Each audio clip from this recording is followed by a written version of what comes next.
attitude of Islam to history. And in fact, what we find, the basic attitude is that all history is in fact an Islamic history.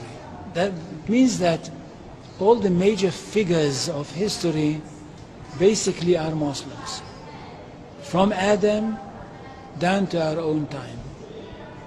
So if the Jews or the Christians are demanding something and basing it on the fact that there was a king called Solomon, or a king called David, or a prophet called Moses, or Jesus, then of course what they are doing, they're saying something which is not true, or in fact they don't know that all these figures were basically Muslim figures.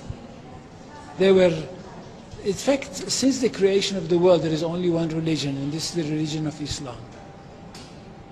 So if anybody says, look, there is a place which is connected with Solomon, and that's the place where the Temple of Solomon stood, a true Muslim would tell you, yes, absolutely right, but don't forget that Solomon was a Muslim, and David was a Muslim, and Abraham was a Muslim, and Isaac was a Muslim, and Jesus was a Muslim.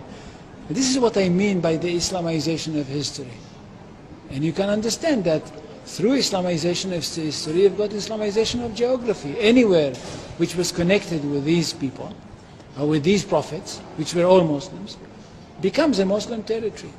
And therefore, when Islam was not in that area before Muhammad came to it, but it should have been there. In that area, I mean in the Middle East or other parts outside the Middle East, which are now Muslim parts. Any place like this had to be freed, not to be conquered, had to be liberated. So Islam appeared in history in the time of Muhammad, or reappeared in history from their point of view, reappeared in history as a liberator. And therefore there is no Islamic occupation.